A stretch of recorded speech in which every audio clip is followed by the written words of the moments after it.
Hello, this is Boop in the Tube. Welcome to my channel. Today I want to show you how to use if statements. Excel is one of my favorite softwares to do calculations, and using formula is great. So today I want to show you how to use if from simple to a very complicated if. Let's start with a simple if.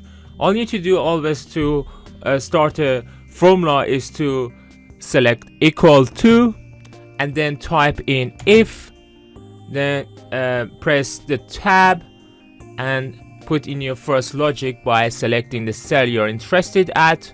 Let's say this cell, and then say if that equals to, for example, 1, then that's a good thing,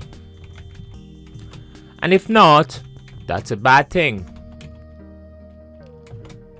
And then close the brackets and then press enter.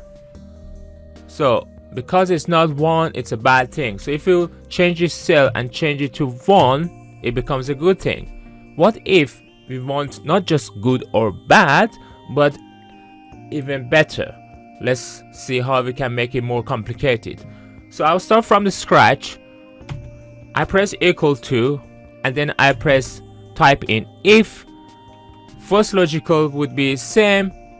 Select that cell or any cell you want to.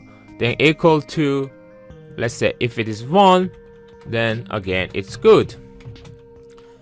But now if it is not 1, what do we want? We can give it another statement, another if statement inside this statement. So let's say if the same one, we can easily type in A13 equal to 2.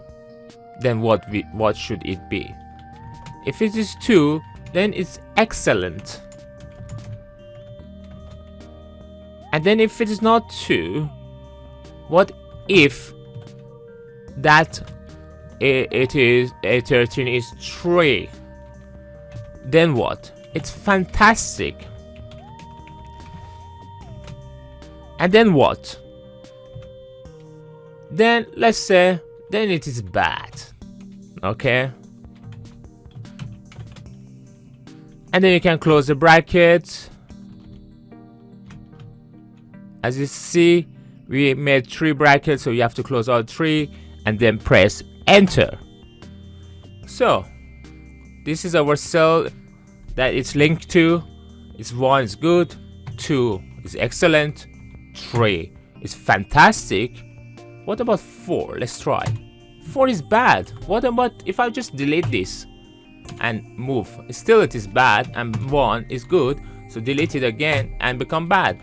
But we want it to leave this video with a fantastic, so that you guys could subscribe and share this video and watch my other tutorials on Excel if you like this video. And as always, have a nice day. See you later. Bye.